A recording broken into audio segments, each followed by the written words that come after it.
What's going on, everyone? Welcome back to the Primal Performance Podcast. This is your co-host, Chad Sheehan, with my lovely co-host, Melissa Hayden. So today's podcast, we are speaking on posture, all things posture, how to define posture, how contextual posture is there such thing as bad posture or good posture, and much more. So just defining posture alone.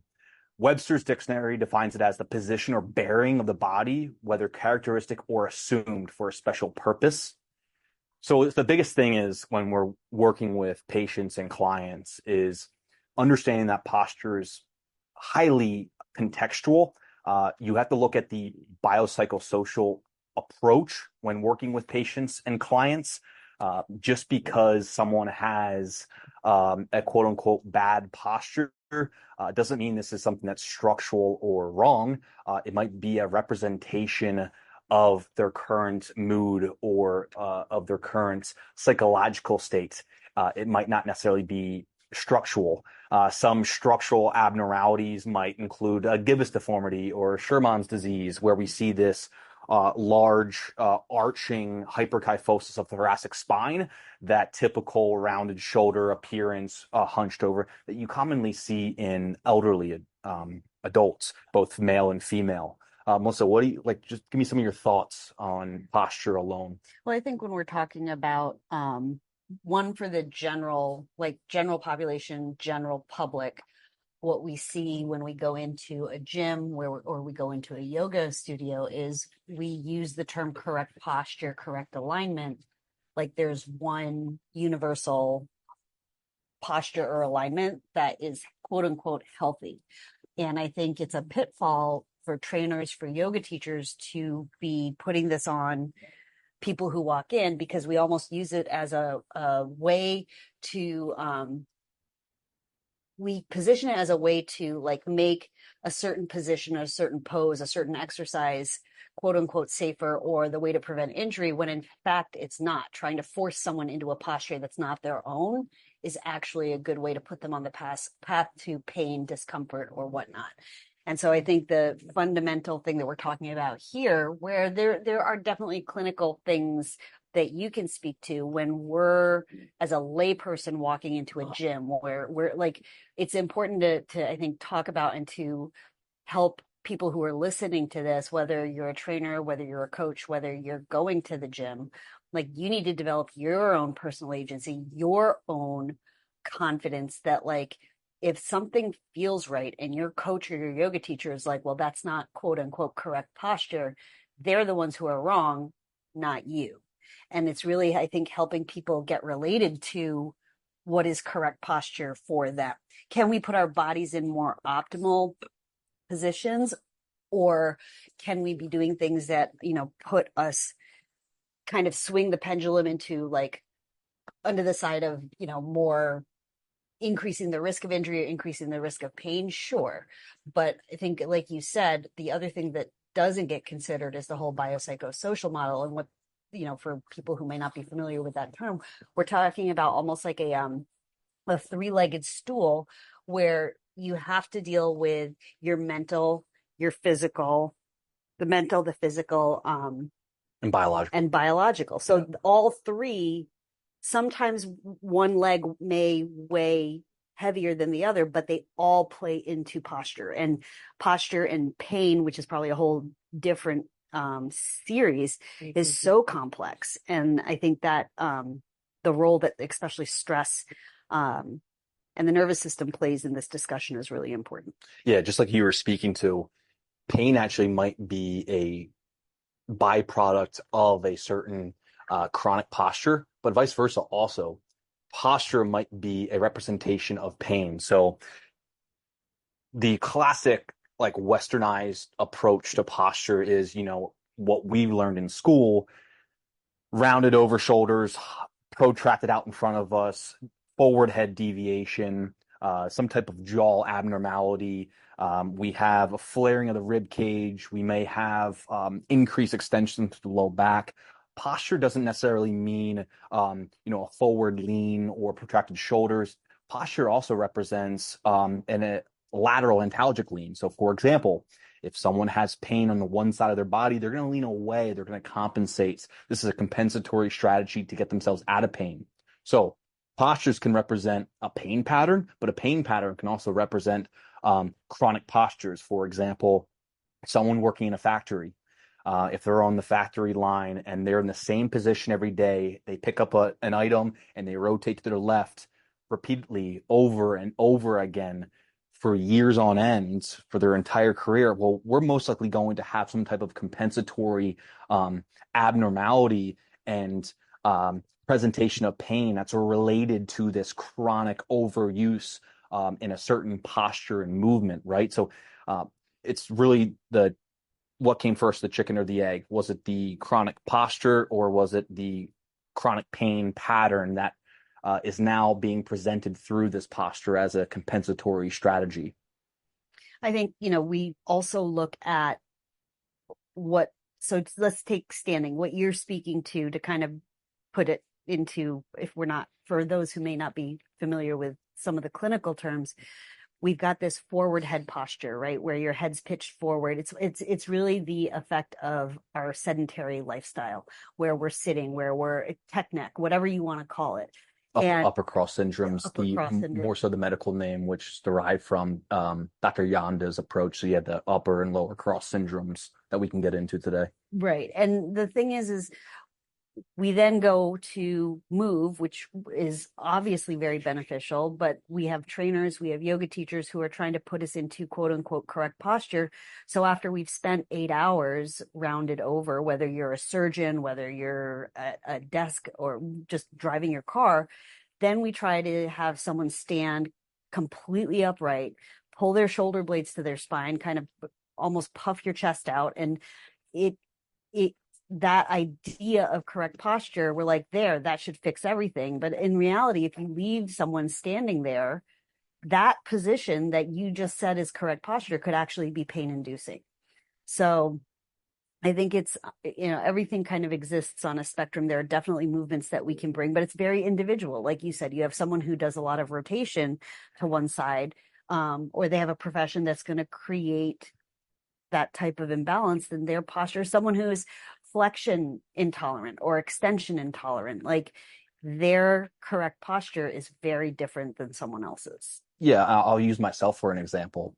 Someone would look at me with a flat T-spine and say, "Whoa, wow, he has that incredible straight posture, very much a military-esque posture." Meanwhile, I am highly extension intolerant. If I have any pressure from a posterior to anterior vector into my back, I get a lot of pain in my T-spine. I actually go into sort of a spasm state on the right side of my erectors between my spine and my scapula. Also, if I'm pressed into extension at the low back, I also am highly extension intolerant. But again, people were to look at me, they'd be like, well, he has fantastic posture. Just because there's a flat back, we have to remember there's natural curvature to the spine.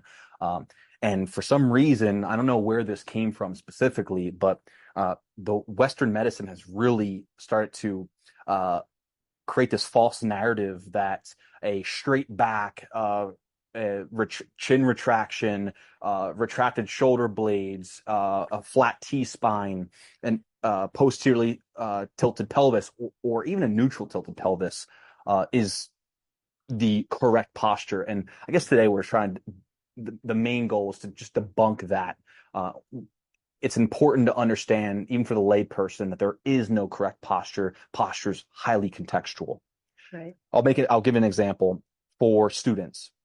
We always hone in on young students or even older students who are in grad school who spend a lot of time studying, right? And they're in these slouch postures at the desk.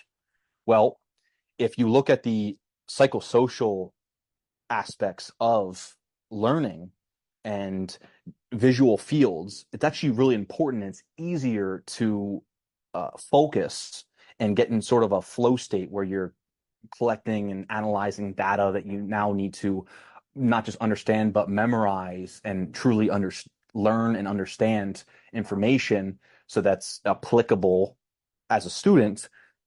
these postures, these slouch postures actually allow us to get into that focused state. Whereas if we're focusing all of our energy on staying erect and tall with a quote unquote correct posture, much harder for us to stay in that chronic posture for long periods of time and to focus. So it's highly contextual.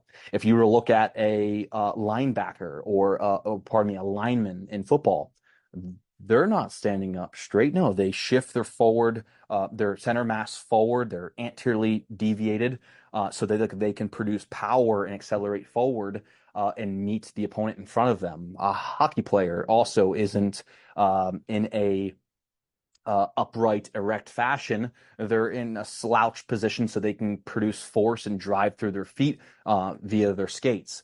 So again, highly contextual. Doesn't make it right or wrong. Well, I think what you just are pointing to is actually really important, is posture isn't static. Because we as organisms are not necessarily static beings. And so if you're just standing there, sure, it might be. Do you find it to be a good tool? Because I know from like a physiotherapy or a chiropractic standpoint, posture is just a representation or context where their pain is manifesting, right? So like when we look at someone from their plumb line and we see deviated shoulders anteriorly, again, just a snapshot in time. It gives us some type of information, but it's really important that movement, or pardon me, life is movement. Like we move, and that's the most important context. Let's see how we operate and adapt to our environment around us through movement, and that gives us also more information, not just that static posture. I think it is a good tool, but too many trainers, too many yoga teachers use it as the tool, and they use it as the, like, I guess I would say, gold standard, without having an understanding of actually how complex pain is, or even especially the biopsychosocial model that you're pointing to. So I think if you're a yoga teacher, if you're a trainer and you're listening to this, it's one of those things where, like, yes, quote unquote correct posture, you would need to define correct, for one thing. From a yoga perspective, like, we talk about being non-judgment. And so when you talk about correct or incorrect posture, you just introduce judgment into the conversation. I do think it's a tool. It is not the gold standard. And the more we can let go of it, it actually allows us, because we're looking at that as the answer to right or wrong, versus being able to ask better questions that serve the individual in front of us. Yeah. I think what a good starting point is, ask yourself if you have pain. Just because there's no pain presentation currently in your current state doesn't mean the postures that you're spending a lot of time in throughout the day and throughout the week or the year, that doesn't mean that they're bad. These postures might over time turn into some type of pain presentation because it doesn't match your structural anatomy, right? It doesn't promote healthy alignment and movement. Again, quote unquote, healthy alignment movement. It's different for everyone. Well, that's kind of the flip side to the coin. Just because pain is present doesn't mean there's a tissue injury present. And that's the complexity of pain. Like, could there be a tissue injury present? Maybe. Are you on the path to, a tissue or a structural injury? Maybe. Also, understanding the complexities of pain, maybe not, because that's, two of the other legs of the stool in the biopsychosocial model. So it's an interesting conversation that doesn't have an easy answer. And I think we're in an industry, not so much clinicians. You are able to be in a different conversation where you kind of know this, but those of us in the fitness industry, yoga trainers, coaches, like, we're looking sometimes for the easy answer. Because we want the black or white, because we don't want to injure our students and our clients. But that's the thing, is you get to know stuff, know more about posture, know more about pain, know more about the biopsychosocial model is there isn't actually that quick and easy answer. If I put someone in this correct posture, then I'm going to keep them out of pain. I'm going to keep them injury free, and and it's like, no, that's not the entire story. And we're doing a disservice to the people who are walking in that way. Because then that puts them, especially if you're dealing with someone who might have chronic pain, they can't get into this correct posture. And now they're frustrated and they're in that vicious cycle. And that actually is the situation where you're doing more harm than good. Yeah. No, I love that. And, outside of posture being a byproduct and an expression of your mood or emotional states, I do want to talk about, you know, this quote unquote bad posture and some of the effects it does have. And again, highly individualized and contextual. But for example, when it comes to those rounded shoulders, protracted scapulae, tucked in rib cage, and or even flared rib cage, starting off with just like breathing and how we adapt to these certain postures with these rounded shoulders, we really do decrease the amount of air we can breathe in and breathing mechanics, how it affects our cervical neck flexors. So the more our head's forward and deviated anteriorly and those rounded shoulders are present, we do have increased inhibition of cervical neck flexors, decreased respiratory rates as the head juts out further. We have an increased loading on the cervical spine as that head moves forward anteriorly. And then because of that, we usually compensate through the low back. So people that have rounded shoulders, when they become conscious and aware of those rounded shoulders at an extreme level, they usually compensate rather by retracting their scapula and lifting their head and retracting their chin. We see this a lot in the clinic. Like we teach a lot of chin tucks for people with neck pain, strengthening the posterior chain of the neck, or for the entire spine for that matter. We see people compensating through the low back. So rather than retracting back and becoming more erect and upright, they extend to the low back, and now we have an increase in extension through the low back. I think so for people who were listening to that, the implications that we're seeing when we talk about why a flared rib cage or a tucked in rib cage and the effects that it has on your breathing mechanics, what you want to see is also that is going to have a direct effect on how you can manage stress. Your breathing techniques are one of the best ways for us to bias the parasympathetic nervous system, which is basically allowing you to come into that rest and digest state. In the face of stress, in the face of trauma, all of those things, these breathing tools that a lot of people, and especially yoga, we talk about, if we don't have the diaphragm and the psoas muscle in let's say an optimal position, you're going to have these shortened breath cycles, which is going to trigger your flight or fight response, which is going to then keep you in that elevated stress response, which keeps then cortisol. Now we get into chronic issues with stress. And then that affects this. It's like this, it's a downstream effect where because you structurally are not able to breathe, let's say optimally, and I'm searching for how about efficiently? You then go into these prolonged states of flight or fight. That puts us in, when we talk about our hormones, you're under this excessive load from excessive cortisol. And so that everyone kind of villainizes cortisol, which it's actually a very beneficial thing in short bursts. But that's the thing, is it's supposed to be a short effective burst, and then you're supposed to down regulate. But when we're constantly in that flight or fight, now we get into these chronic issues where that hormone in your system doesn't have a chance to we don't get a chance to come back to baseline. And then the other thing that you're talking about, the strain in the cervical neck, your cervical flexors, and then that throws it into the low back. You're seeing the tie-in between your breathing mechanics, pain, and then it keeps us in these kind of I don't want to say brutal, but less than optimal cycles. So the big thing, I think, especially with the rib cage, is the effect on breath. And the thing is when you are teaching a breathing practice, if you haven't addressed things structurally, they're not going to actually be able to effectively utilize the breathing technique that you're giving them.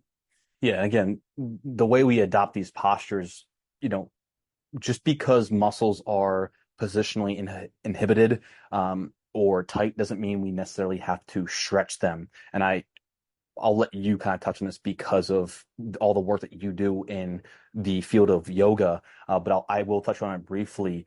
In the case of these chronic postures and positions, muscles do become adaptively stiff and positionally inhibited.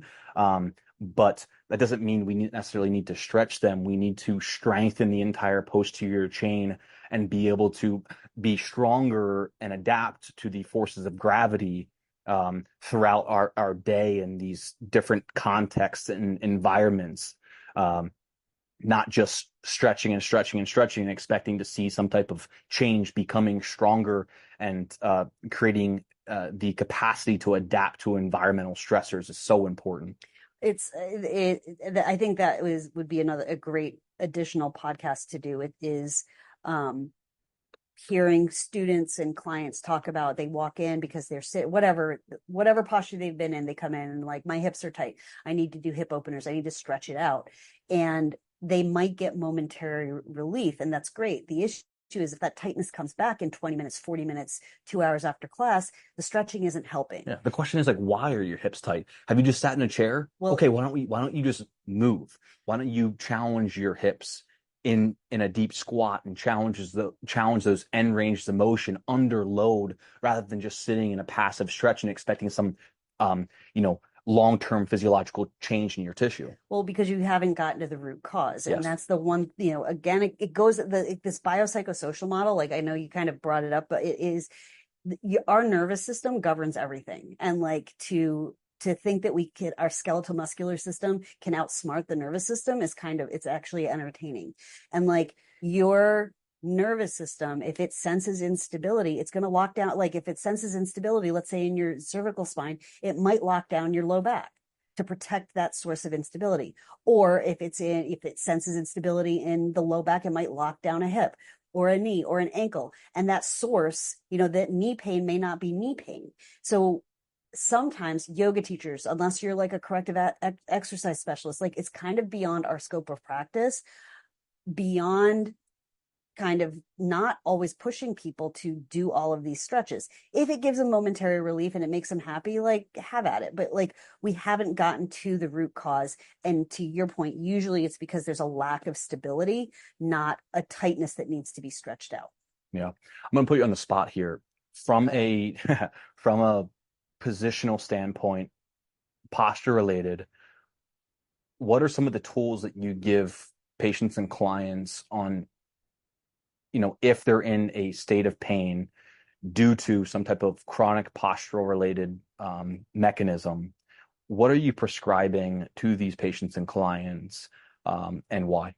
Well, I guess I would say it depends. So I'm going to kind of put myself over in the, coach, yoga teacher. Prescribing something is sort of beyond my scope of, it's beyond my job description. Yeah. And, for me as a yoga teacher, if I'm working with someone in the gym, it's to find out what movement triggers that pain, and it's to get them out of pain so that they can continue to move. What we do a kind of a bad job doing is sometimes the language that we're using, the movements that we're trying to drive them to, creates a fear of movement, and our society doesn't need that. And so what I know about anatomy, what I know about the nervous system is what movement is going to cause pain and how do we adapt that movement to get them out of pain so that in the short term, they can be doing it while working. So if there's continued pain, then I refer out. And I don't know if this is really the answer that you're looking for, but like, it's not my job can I break down a pose depending on the person to identify different things because of my anatomy background and other certifications? Yes, but I'm not a clinician. And so it isn't really in my wheelhouse to be able to definitively tell them this is the root cause of your pain. I can work with the movement. I can work with the pose in the present moment with whatever state that they're in. I'm trying to think of an example. You're giving your client the tools to adapt to certain postures and the environment that they're in to find a pain-free position to get your intended result.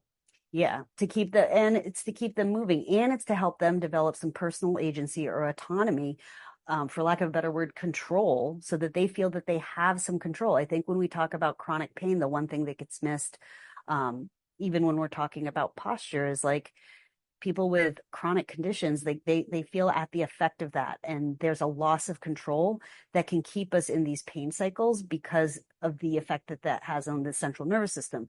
So being able to help them identify and help them like develop their own autonomy in movement rather than them asking me, am I doing this right?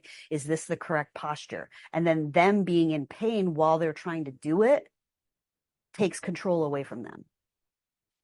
So yeah, I think it's keeping them moving in the present movement where they feel that they have control, where they're learning, right? Everybody says, like, listen to your body. Half of us, I would say way more than half of us, don't know how to listen to our body. We don't even know the language that the body uses, pain being part of that conversation. But we're just giving the authority and the intelligence over to people who don't know our own body, our emotional states, and all of that. So looking at the general public, what postures we see a lot, and due to jobs and professions, we see a lot of people sitting at desks, right? That's the state of where we're at today in our culture. Here in the United States, we see a ton of seated postures, where we're in this slouch chronic state, gazing at a computer screen, working on the keyboard and the mouse. What are some of the things that you look for the environment, or lifestyle factors, that you can manipulate, in order for people to adapt better, and stay out of these chronic postures that are possibly promoting pain patterns? I think it's helping people learn what actually a neutral spine is. So whether you're seated or standing, to your point, it's not necessarily about flat back, because the curves in your spine are there for a reason. And there are a lot of movements, just chronic sitting being one of them, that removes the curves of our back. Abdominal work taught in gyms is especially like the movements that are like press your low back into the mat, and that's not how we want to be training the abdominals. The big thing there is like your spine is best able to tolerate load when it's in its neutral position. As we move into flexion or extension, so away from those neutral natural curves, it's less able to tolerate those loads. And so being able to train the body, whether you're in a seated or a standing position, to identify what your neutral spine is, where you have those curves, where your ribs aren't flared, they're not tucked in, but it's more of like you have a neutral pelvis, right? So the front of your pelvis isn't spilling forward. You don't have a weird like duck butt where it's tucked under. Your ribs aren't flared out. They're not tucked in, but way more neutral. And then you're not pinching your shoulder blades together. And obviously, how like cueing is a cueing in the language and the words that we use, is extremely important to me, and I think it really makes a difference. So like pinch your shoulder blades together, that's going to put people into it. That's not the movement we want to create. Like I don't necessarily want the shoulder blades coming together and touching each other. Like is there muscular engagement? Maybe, probably. So it's kind of a long answer there. Yeah, so going back to the environments and chronic postures people are in, just some tools just to make this podcast worth it. I want to give some tools that are applicable to the large majority of the population.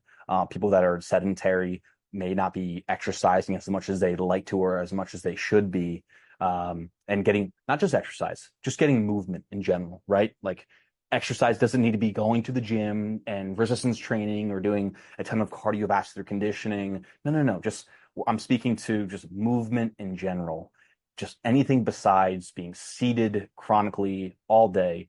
And I just want to give some tools for people. And A lot of this is from the work of Dr. Kelly Starrett, who's a physical therapist. He's a world-renowned physical therapist who owns a company called the Ready State, and he gives a lot of tools and options for people to stay more active. He's the author of a ton of different books, and he does a lot of incredible consulting with people all around the world, not just athletes, but the sedentary folk as well. And speaking to the environment that people are in the sedentary environment, we call this the dynamic workstation. So getting up and moving more rather than being seated in this chronic posture. So just some tools here.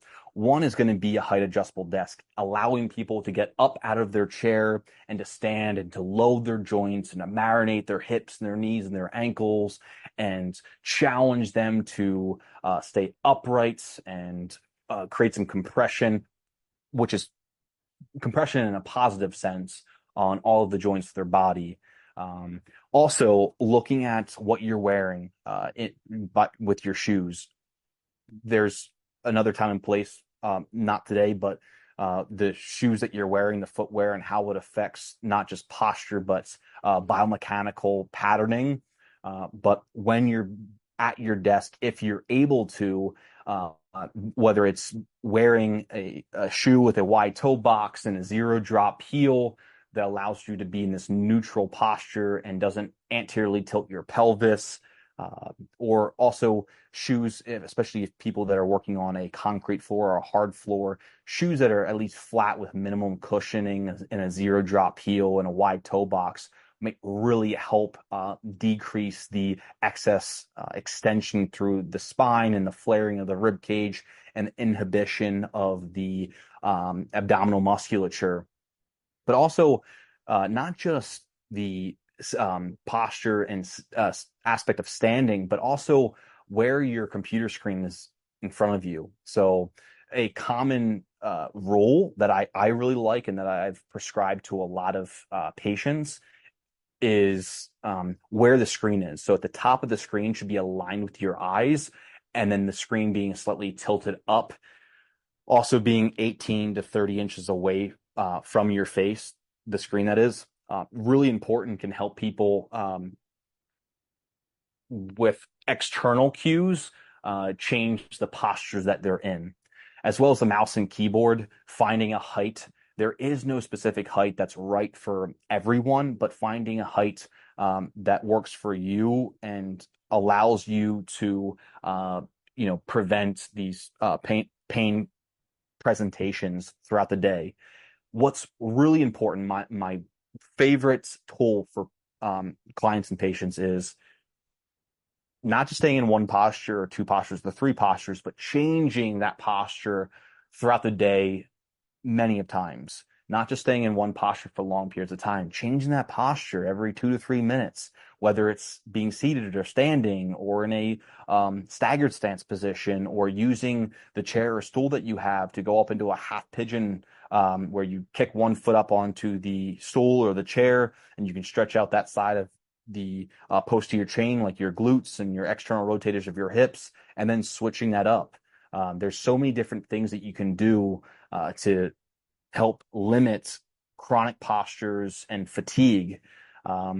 Finding chairs or stools, for example, I use the Hag Caprisco, HAGCRSRCO, I believe it's pronounced, the Hag Caprisco chair, which is a phenomenal like saddle shaped chair that allows you to change all the different postures that you're in throughout the day. And just challenge the hips and the spine in different positions.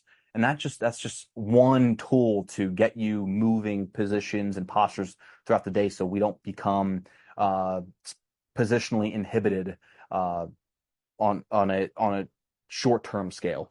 I think couple easy things. If you find that you've been staring at your computer screen or you're reading something, and you've been in that position, if you can't get up, even doing something similar, like a back extension, like a seated cat cow, where you move your spine into extension and flexion.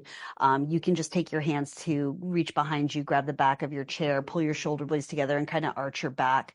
And to your next point of comfort, you can look up, but that gets you out of that hunched over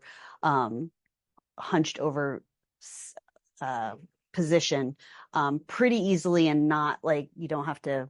Ideally, yeah, you're getting up every couple of minutes or however long and doing a little bit more movement, but that kind of just seated movement that you go in the opposite direction that you've been seated in can help a little bit too. Yeah, I love that. Also, from that standing posture, things like footstools or slant boards or foot rails on a desk or even like fidget bars, there's a ton of different little tools and gadgets out there that are really low cost for people to stay somewhat active as they come up from a seated posture and start to load the joints of the body in a natural and healthy way.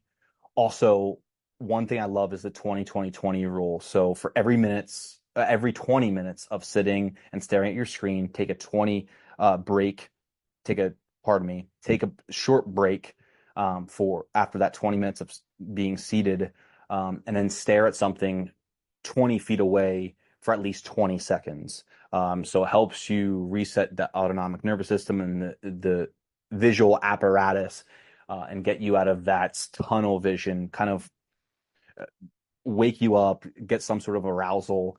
I like to, for me personally, and again, it doesn't have to be an exactly 20-minute time frame. For me, I had a tight window for studying on weekends, so I would do 90 minutes of studying and then 10 minutes of a short break, maybe even 5 minutes of a short break, especially if we had a ton of tests to study for. But after that, those 90 minutes of deep focus, get outside, get away from your screen, put everything down, grab your water, go outside, and take a short 5-minute walk where you're not staring at a screen. You're just looking out and gazing at things that are far away from you. And then also just, getting out and getting fresh air and movement, super important. If you can't do that, then just take a walk to the break room at your office and just move around for a couple of minutes. It just gets you out of that seated posture, even that standing posture. So creating a movement-rich environment by shifting positions whenever you feel that you need to, whether that's every 2, 3, 4, 5 minutes by taking movement breaks, lasting about 2 minutes every 30 minutes or so. Also using different mobility breaks. There's so many tools that we can use on these short breaks outside of just walking.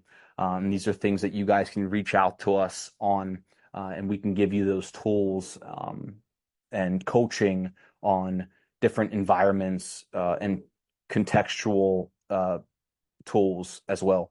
I think also, like, when we hear all of this, and for people who are working, full time, sometimes it can be overwhelming. Like, you want me to get to the gym and I have to eat healthy and I have to do all these movement breaks, and like, it can start to feel overwhelming.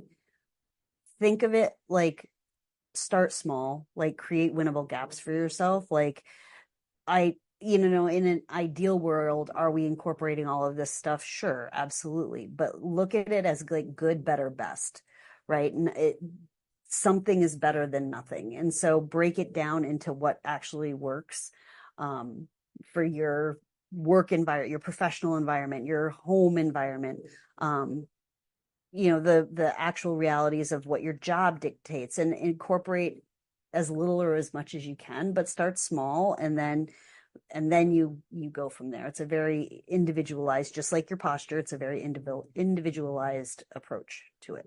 Yeah. So again, just to sum everything up, again, we don't want this to be too long in the tooth, but we just want to get across to everyone listening that there is no good, quote unquote, good posture. And the most important thing is getting up and moving and changing positions and challenging your joints in different ranges of motion and end ranges under loads. So important. Create a movement-rich environment and walk more, move more, and find postures that are comfortable for you. And then also challenge different postures. It's so important to try new positions and postures that feel right for you and allow for exploration of movements. Melissa, any other things that you want to add?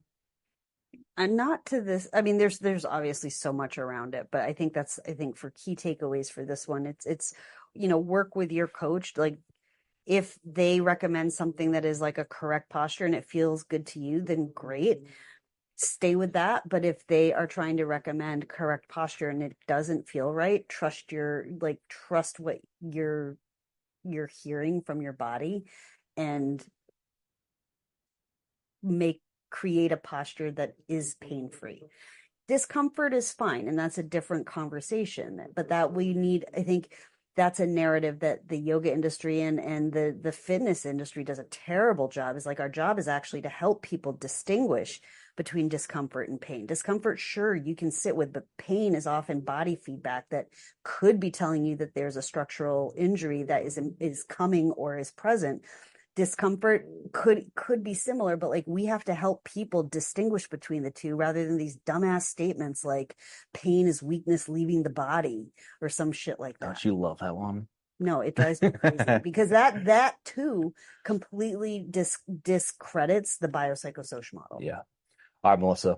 If someone's in pain and they need help with tools for movements, especially in the world of yoga and just overall global movement in general, where can they find you? Instagram, I think I'm Hayden Leach or Melissa Hayden Leach. Best way to reach out is I think email Melissa Leach coaching at gmail.com. So, and I think, yeah, so Instagram, Facebook. Awesome. Awesome. You guys can find me at chad.sheehan, that's CHAD.SHEEHAN on Instagram. That's probably the best place to reach me. Get connected with us if you have questions on all things movement, pain, lifestyle modifications to live a healthier and longer lasting life. All right. Appreciate you guys. Look forward to seeing you all soon.